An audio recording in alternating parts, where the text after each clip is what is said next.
Welcome to Causing the Effect, a podcast focused on the exploration of your mind, body, and spirit. Happy birthday to you. Happy birthday to my man, Jesse Terranova. 29 you turned last week? You got it. How's it feel, dude? It's almost the end of a decade. And it feels good. I feel like I've lived a very full, adventurous life for a very short time, if that makes sense. It looks like it. For people who don't know, Jesse is known as the travel connector. We had similar paths until, how long have you been doing this now? The travel. Oh man, I've been traveling for a while now, but I'd say probably for the last 5 years or so. So you've been on this journey for 5 years. So everybody knows my background. Me and Jesse started off in accounting. Then we were recruiters. And then when I started this business, my day job, you went and went for it. Now, what did that look like to you? Like, how terrifying of a decision was that? Yeah, I think like anything else, it's a big leap you have to take, right? And I think coming from a similar background to you, especially in accounting, you're, raised similar to, someone who potentially may be in medicine, or somebody who may be in business, or somebody who may be in law, where you have this linear path that you take. And my life has been anything but linear. So I think once you break that mold, or that societal norm that you may think that you must remain attached to, you get this sense of wonder and excitement. And I think that's what's kept me going. I think the ultimate trick is turning fear into excitement. And that's something that I've been continuously able to do. And I think that's what I have to credit to being comfortable with all of these changes that I made in my life. How did you go about doing that? Because that is something I'm so fascinated with is people's relationship with fear. Like, what was your relationship with fear, and how did you end up kind of making that? It's a subtle perspective shift, but it is important. Yeah, I think everybody looks at it differently, and it's not one size fits all, right? But for me, I think, like I said, I've slowly started to integrate, the excitement piece to it of like, okay, I want to do this, so I can sit back and, maybe babysit my way through, and be fearful and not, I guess, be more attached to the outcome. But for me, I think I fully surrender most of the time now. In the beginning, it was tricky to do that, but when you have a goal in mind and you want to make it happen, fear is really the only thing that's stopping you most of the time, yourself.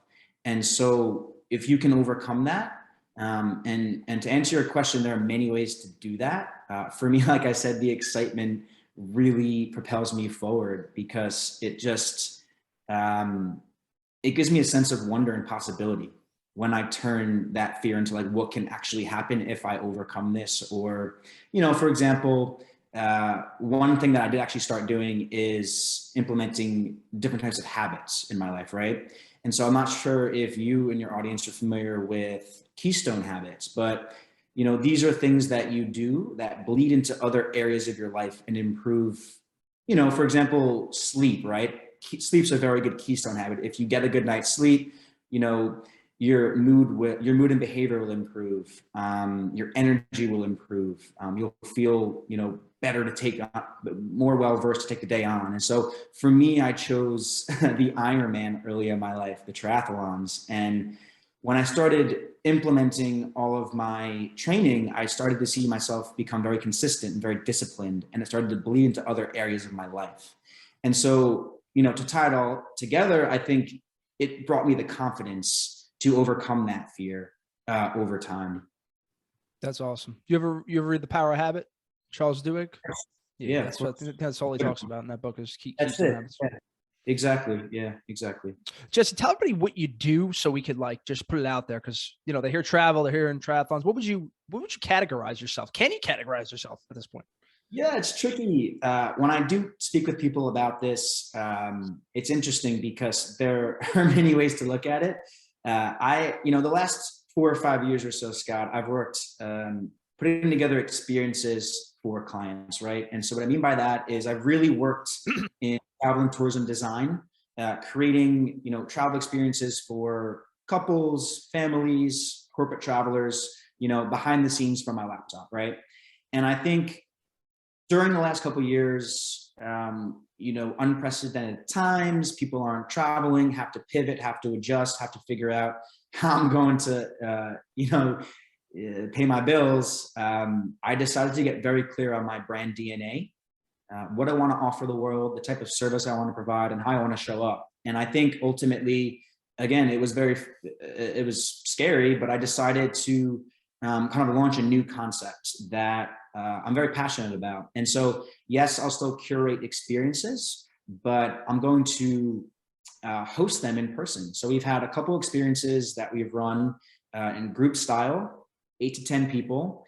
And basically it's very similar to me putting together the experience, but instead now actually come on the experience and add a lot of value to people's lives live in person. So it's been incredible so far.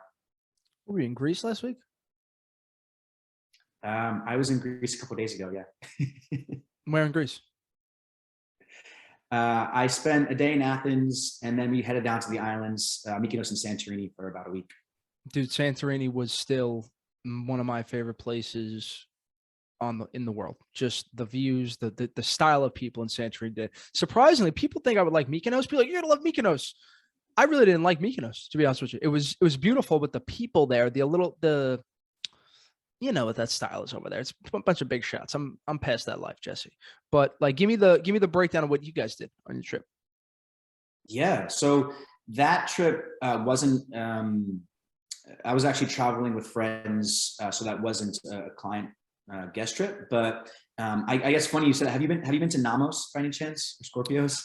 No, yeah, I went. Okay, Jesse, let me just tell you what happened. I was on my honeymoon, so obviously divorced, and not a good. Okay. No. It wasn't that. But this was a preface to how it was like a foreshadowing of what happened. So, my ex-wife, we paid extra money for a travel experience. Let's say travel agent, basically.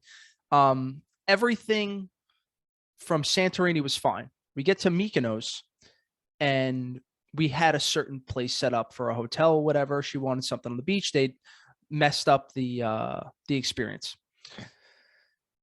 We get to this other, it was a Mushad hotel, not the vibe we wanted.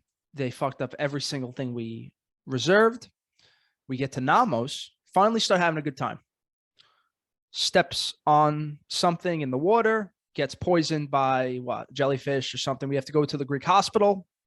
And that is just a tidbit of that experience from Mykonos for me. So maybe that's why I'm a little jaded. I think that may be why Mykonos is one place. But I understand what you're saying. I think for those who haven't been to Santorini, it's one of those diverse and unique landscapes that you just don't see. Like you can't compare it to anywhere else. And so just being perched up on the cliffs, seeing the beauty, all the colors, and it's magnificent. So I couldn't agree more with you. It's a special place for me as well. Yeah, for people that haven't been there, it's like the ocean's in front of you, but what is it? Like rocks and mountains are cascading into it. Like it's a volcano. There you go. Oh my God. Crazy. It's all a volcano. So everything, it's all lava over time. You're literally, and it's active, right? So like you're literally and there's many places in the world like that, but just the fact that they built this civilization on a place like that is it's mind-blowing and extremely breathtaking, really. And the people of Santorini, it was just so giving to me. Like, I guess that they're not the wealthiest ones compared to Mykonos, but the people there, they felt like they would give you the shirt off their back. It was just a beautiful culture. Like, when did you start realizing, like, because it sounds like the experiences are at the top end of your value structure, let's say. Like, at what age did you start realizing, like, shit, this accounting isn't because I went into it similar to you, like, accounting's going to be a job. I'm not going to like it, but I'm going to be able to do it at least. Like, when did you start realizing, like, this is not going to work and I got to start moving more towards these, the experience side of things? Yeah, it's a good question. I think my first day at PricewaterhouseCoopers. Right. I mean, you know what it is? I think we go through college and, we think we have this all figured out, this plan. And most of the time it's not the case. And I'd be very interested to see statistics on how many people actually work in a profession that's aligned with whatever they studied, right? Their major, or it's gotta be low. But again, I guess when I first started at my job, I think I looked at, the partners, the managers, the directors, and I said, well, if that's the life that they're currently living, that's going to be my life if I stay here. And I think for me personally, in a very non-judgmental way, like that just wasn't what I personally wanted to do, right? I mean, not that I'm a stranger to long hours, because I've worked jobs 12, 14 hours. It was just the nature of the work. Yes, it was client facing, but in terms of the accounting, it just really wasn't for me. So I just kind of went on this journey to discover what was for me. And I began to look at life as a catalog. So I would kind of like look at the jobs that are out there in the marketplace, look at things that I can potentially do, and kind of just try things out, right? Like flip the page. Okay, let's try this out. Flip the page. And I guess over time, I really started to learn how important our experiences are. Like our experiences are deeply etched into our soul and being, and it truly matters what you do with your experiences and how you share them and how you reflect on them. And so, I think I began to stop gifting with material items. I think at a young age, I started to buy my parents and my sister experiences for their birthdays, for Christmas, like things that we can actually do together. And through the years, I started to learn like how powerful that really is. Like you kind of half-ass, like, oh, I'm going to get my mom, like, she could use something for the kitchen, so I'll just buy her like a cookbook. Instead, I personally, like, I love to practice yoga. My mom and I have really bonded through the years on that. So I bought her, it's called Yoga Fest. It's this awesome event held in Acadia National Park in Maine. So we'll head up there for 2 days in July this year, and we'll go do some yoga. So, and that'll be amazing. We'll have a blast, Dude, that's really interesting. Like the first day you were done. I think I was similar, because I don't think, for people who are in college, I try to preface this to my cousins. My little cousins are in college at St. John's. They're fucking around. I go, listen, take your 45 minutes of accounting or finance and extrapolate that to 10 hours a day. Then add in the commute. You're going to be doing this 12 hours a day. If you don't love it, there's going to be an issue. Now, how did you get to the point of saying, fuck it, I'm going for it. I'm going to do exactly what I want to love. What kind of fears did you deal with? How did you overcome those? And we got to, I know Raj is going to come up. Shout out to Raj. We love Raj. Jesse is a pupil of Raj. You all know him by this point, the cornerstone of Causing the Effect. I just gave you a lot to unpack there, Jesse. I'll let you begin where you want. Yeah, well, shout out to Raj, of course. Of course. Very, very incredible man. Has helped me immensely. But, it's not something where I can say it's a snap of the fingers and happened overnight. It's just been this long journey for myself personally through the years to identify what it really is that I want to do, right? And there's been so many obstacles and challenges, and I guess while you're going through them, it's like, why is this happening? Or this doesn't make sense. And I think we really have to live and continue moving forward, and it's only in hindsight where we can truly see why things occurred the way they did. And I guess, like, kind of going back to the experiences, like when I look back and reflect, I'm really able to understand why I worked in accounting, why I was a recruiter, why I, took the step to work into hospitality, and how it's all shaped me into the man I am today.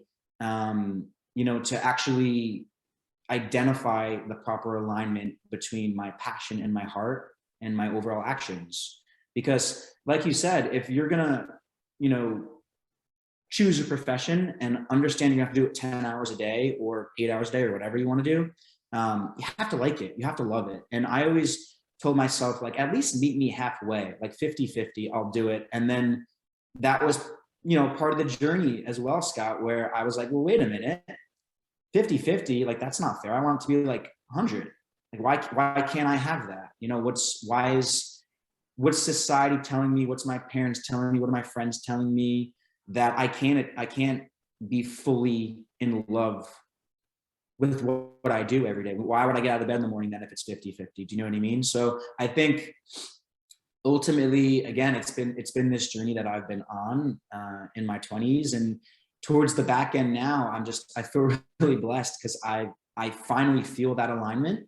And I talk with a lot of people, and unfortunately, I hear that a lot of people have not found that alignment. And it's just something that I'm going to hold on to as long as I possibly can, because it feels that good. Absolutely. And everything you've done, similar to me, it's like there's interaction with people. There's a deeper connection with people. How much different and how important is that connection with people now? Because it sounds like with your day jobs before the travel connector, you were dealing with people, but you were doing something miserable. Now you're doing something you love with the ability to connect with people. It sounds like it's the perfect fit.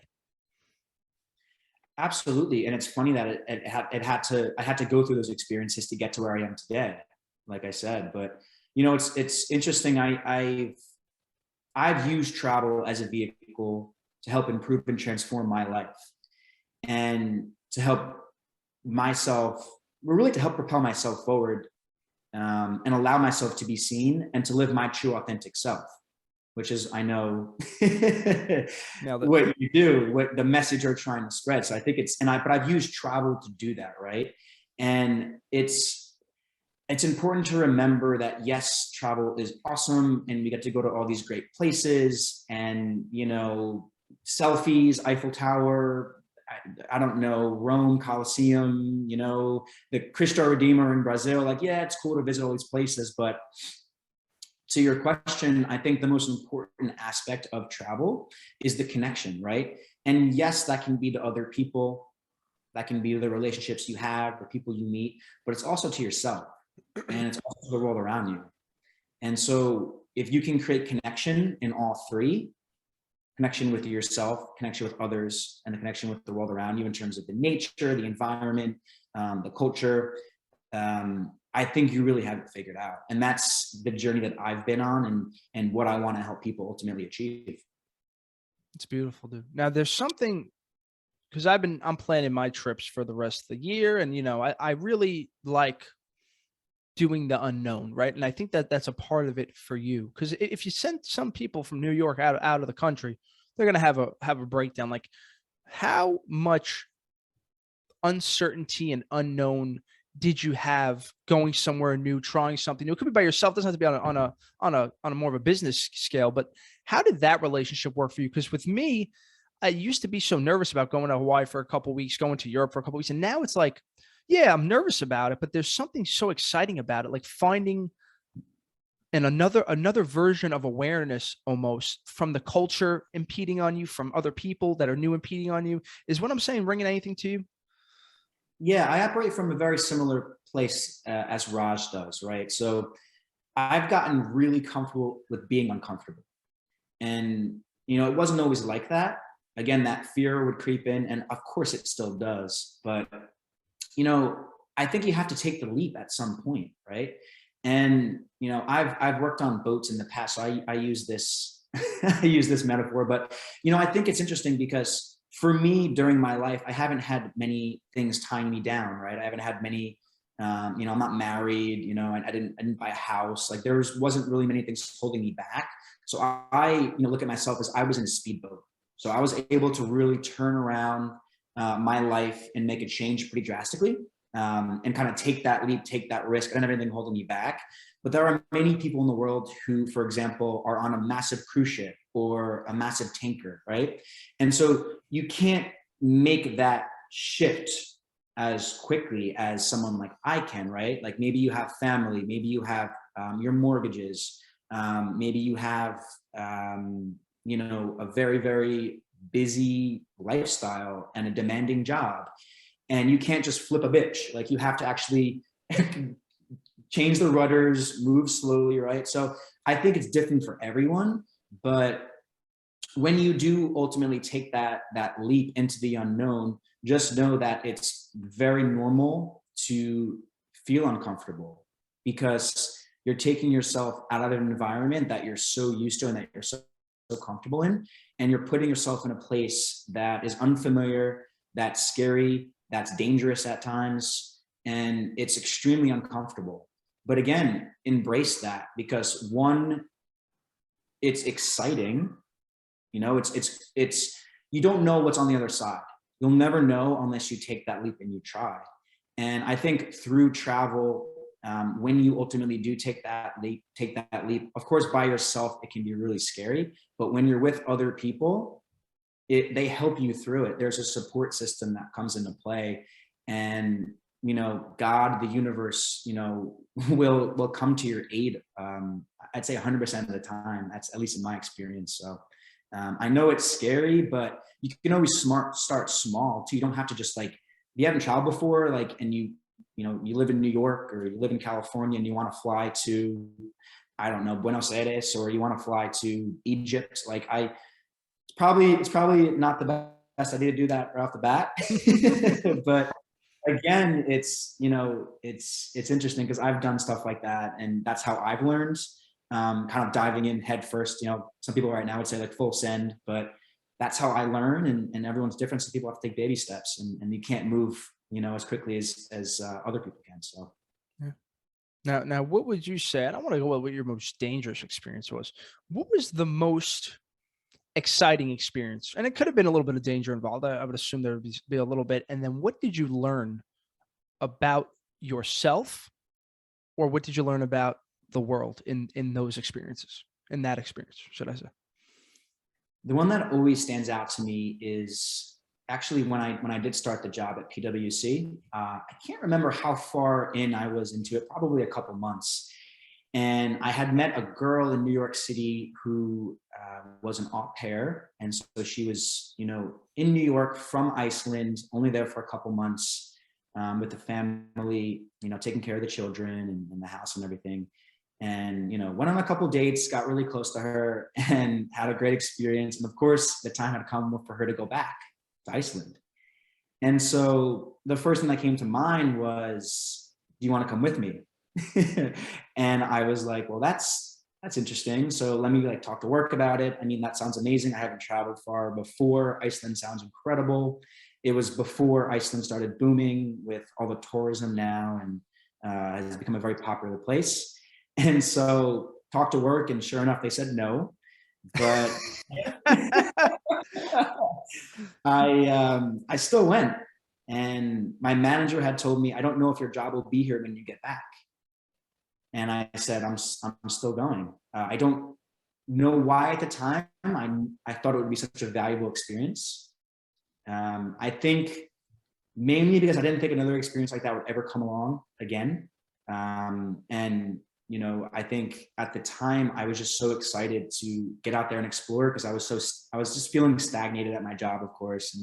And like, is this really it? I just went to school for all this. Now I'm like in this job, and yeah, it's cool. Like, I'm making some good money, but I don't feel fulfilled, right? And so actually booked the flight, went out to meet her, and had the most incredible experience, you know, driving around the island, doing things that I would have never done as a tourist, just visiting the destination myself. And I think that's important. Part of the experiences that I create with my business is always having a native on site or a local on site. It may not be for the entire experience, but for a couple of days at the very least, to get an introspective view through the eyes of a local. That's one thing I really took away from that trip, is how I want to say how vital it is, if you really want to have a captivating travel experience, to meet a local and a native and learn about the culture, learn about, you know, their everyday life, the things that they encounter. Because at the end of the day, like, we're all extremely similar. And if you haven't ever come to that realization, you will when you start traveling. Like, we're all trying to solve very similar problems. We just do it in very different ways. And so you learn from different people, different cultures, different countries, different traditions and societies on how they attack their problems. And you take that home with you and integrate into your life. But, you know, the thing that really stood out to me was just the sense of adventure and wonder and beauty that the world has to offer for such an incredible place. Like, I'm not sure if you've been to Iceland. It's honestly at the top of my list. And I'm actually taking guests back there in October this year to run another experience. So a place that I hold close to my heart. Like I love that place, Scott. Dude, we're going to talk about that because my cousin, he's turning 40 in late September. So he wanted to go to Iceland. So I think we may have to talk about this because that sounds incredible. But I got so many questions here. You're at PwC. For people that don't know what we're talking about, it's like this is where kids want to be when you start your job in accounting. Like me and Jess started the same company, PwC. I was miserable. What are you? You're 4 or 5 months in, and you go to your manager. You tell them, "Listen, I'm going to Iceland, and I don't know if I'm going to come back." Like, what did the email look like? You sent an email, right? I'm assuming. Like, what did you take, sabbatical? Yeah, I mean, listen, man, it's the world's largest professional services firm at the time. And, when they come knocking at the door in college, you answer it and you're stoked on it. You go work for them. And I don't know. I think I'm looking back on myself at that time and I don't know. It's very, very interesting. I had a very good relationship with my manager at the time. And I think that's what really helped. And actually, I still talk to Ashley to this day. She's actually a client. She's coming on an upcoming experience. We've stayed in touch. But she went to the director and kind of told him, where I was at. And, she told me I could go. But again, she said, I don't know if the job will be here when you get back. And, during that experience, I was on a high profile case, a high profile client. And I was a very high performer. And I've kind of always been that way in the positions I've been in.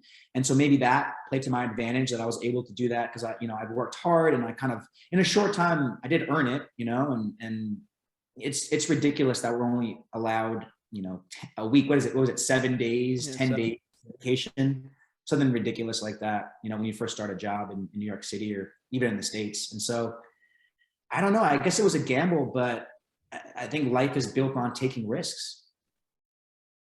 How long were you there for? PwC was about 2 years. No, the trip in Iceland. 10 days. Okay. So it wasn't like you were gone for months. It wasn't like you're like, I'm leaving and not coming back. Oh, so they were busting your balls over 10 days? Yeah, dude, I can't roll that way anymore. That's insane. I think so too. That's why I went.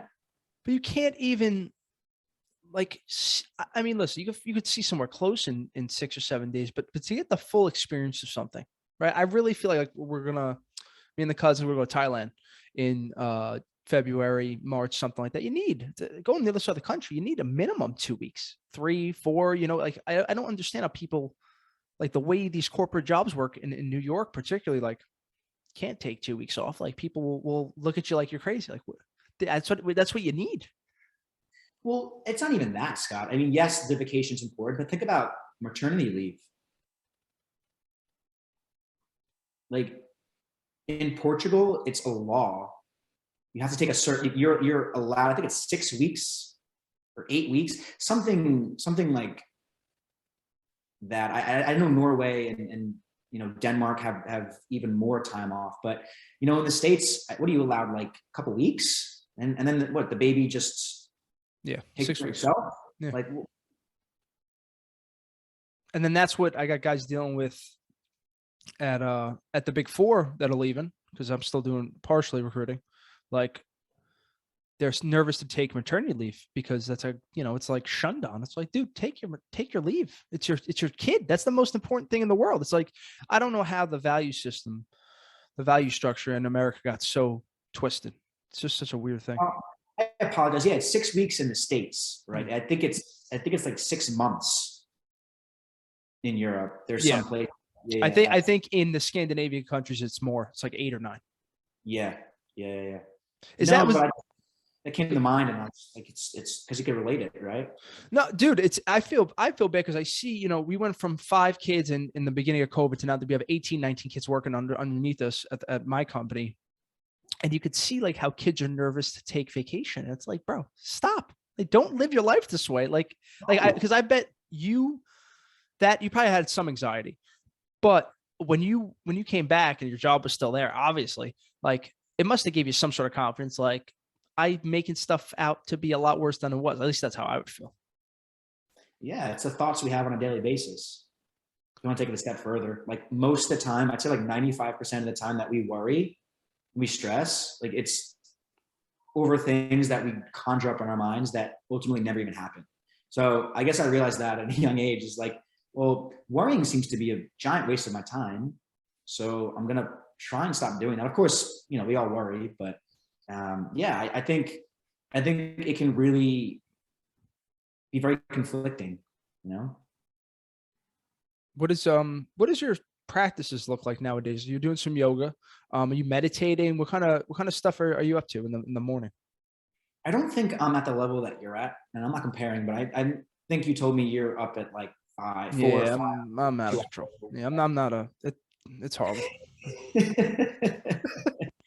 I've gone through the years trying different types of habits, different things. I think when I'm training for my races and I have my Ironman scheduled, I feel unstoppable because I have a goal in mind, and I know that if I show up to race day and I'm not prepared, it's gonna hurt.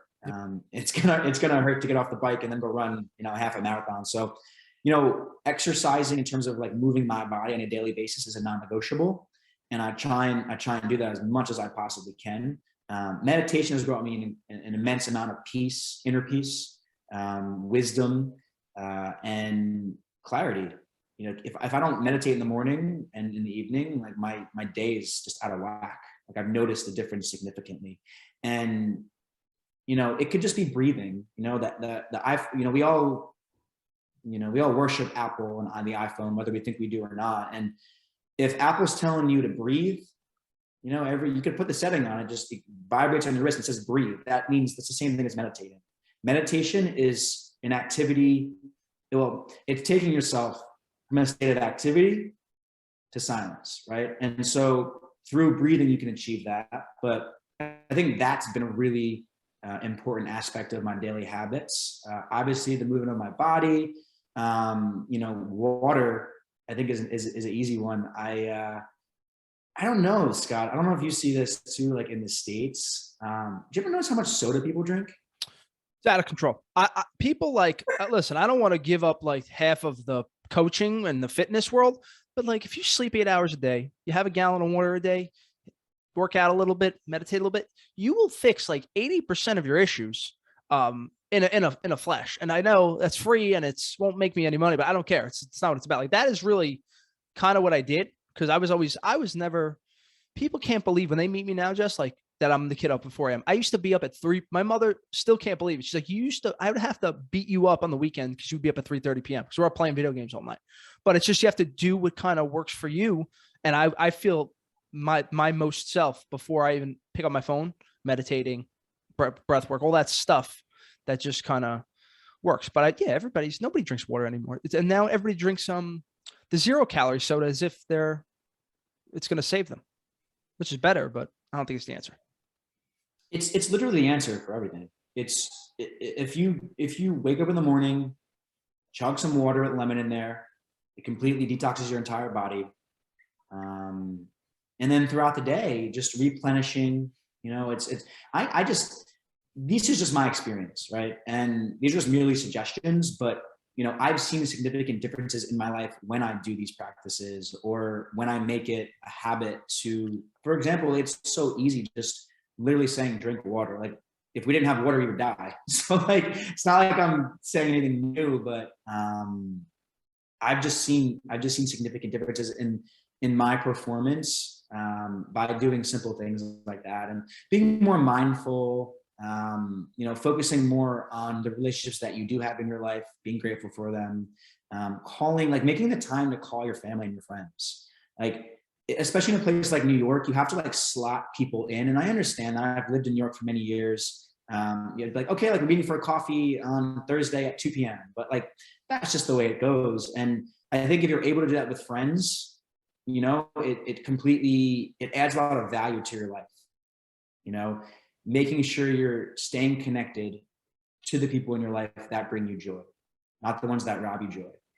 And, you know, being curious about their life and, you know, asking the right questions. Scott, how many times do you ask people how they're doing? Like, how are you? Oh, I stopped doing that long ago. I just try to get to their soul at this point because I'm like, we can't do this even with clients. That's why the billionaires love me, because I just don't do any of that by this point. But you know, for 28 years, that's what I was doing. It's like, oh, how you doing? Oh, I'm good. How are you? I'm good. How's the matter? How's this? It's like, oh my God. I had such an issue. It was so funny. We're talking about connecting, and that's the thing we do now. I had the biggest issue connecting with my friends because I felt a little different. And, maybe these things had parts to do with it, but like, all bros in Brooklyn, it's hard to like talk about other things and to get outside of that comfort zone of like, whatever the TV show, the sports, the drinking, the women, like all the general stuff. I always felt so disconnected to people. And that was the story I told myself, was like, I can't get close with people. I can't do that. And I was kind of the one blocking it, because all my friends were like, what happened now? Now it's like, you're you now. And that was part of this whole experience. That's why I tell people the first step is like self-awareness, at least, to become aware of what's going on, which I don't think most people, aren't even on that level. And then once you move past it, you can start seeing where you want to work on stuff. Cause, like, how do you find, because it sounds like you're really close with your family still. How do you find the journey of connecting with people, running your own business, having, your purpose, your mission, and then connecting with the people that are super important to you? Like, how is balancing it all? Well, I don't believe in balance. I believe in finding more of a happy medium that works for you. I think I'm going through it. I think at the moment it's tricky. For whatever reason, I woke up one day and my Instagram handle is the connection creator. And so, it's all of these incredible connections that I've had through the years, like hundreds of people that I've met on all my travels. I've been to over 40 countries. I'm just really good at not only connecting with people, but maintaining those relationships. And so, for my birthday this past week, I really struggled. I was traveling and I didn't have much time to be on my phone. And, I was in Greece. So of course I wanted to be present in Santorini. And, I wake up the next day and I have a lot of messages on, all my handles like Facebook and Instagram and WhatsApp and my messages and like all these missed calls. And I'm like, and it's great. Like it's incredible. Like I'm so loved and I have a great support system, but then you're kind of like going through things to find like business messages and trying to keep it separate and trying to make sure like, okay, I have like this amount of time allotted today. Who do I call back? Like, so I think at the end of the day, it's really having discernment and really saying, okay, like quality over quantity. Like, who are the people in my life who are most important to me? And, for me, it's God, and it's always been my parents and my sister. Like that's first, right? And so they always take precedent. They always are number one when it comes to people that, I share my experiences with, that I discuss life with, that I run things by. And then I have my group of my friends that I'll always stay in touch with and kind of hear how they're doing and all that. But I think it's a back and forth dance. I think it's tricky to maintain all the relationships. And that's my whole sense of community, is bringing people together to build a community where everyone can like share ideas and grow together and learn from one another and support one another. That's what it takes, is kind of going through those people to find the like-minded people, to find the value-minded people, the ones that resonate with you most. Yeah. How was that process for you? Like, I'm sure you told people what you wanted to do. I've told people I want a podcast, comedy, and then, they make a joke, they laugh, they do this. Like, did you even deal with that anymore, that negative energy, or you just remove people? Cause like, I've been on this remove the toxicity from my life. And then I realized it's not going to be too many people left. Like, have you dealt with that issue at all? Yeah. I think through the years, those people, like, they can stay in your life or you can remove them. Like you said, it's a choice, but yeah. I truly believe in, this amazing energy loop that we have in our lives. We each have one, right? And it can either be a positive energy loop or a negative energy loop. So it depends on what you're putting out into the world, right? So if you're encouraging, if you're uplifting, if you're inspiring, if you're empowering, if you're kind, if you're loving, if you're generous, if you're grateful for what you have, and you put that energy out into the world in your relationships, with your attitude, with your behavior, that's only going to come back to you. And so that, I'd say, is a very simple fix for removing the negative people from your life. And understanding that those people you're not really going to encounter on a daily basis anymore. If you're ruminating over things that happened in your life, that over your past, potentially, that you made mistakes and you haven't forgiven others or forgiven yourself, or if you're complaining a lot and you're just, we've all been there, man. It's part of life. But if you're putting that negative energy out in the world, it's going to come back to you. So I think, being able to kind of shift that and remain optimistic and positive and put that energy out in the relationships, like the people will, kind of be removed organically, if that makes sense, but it's interesting. I think a lot of people are holding on to those relationships based off comfortability. I mean, why do, it's a drastic example, but like, why do women who are abused stay with their husband or, their boyfriend for years? And it's, there are many reasons why, but I think one of them is just that comfortability, and that fear. So I think it's interesting to kind of go down that route. I don't know. I think we all want friends around us who uplift us and who support us, but they're hard to come by nowadays.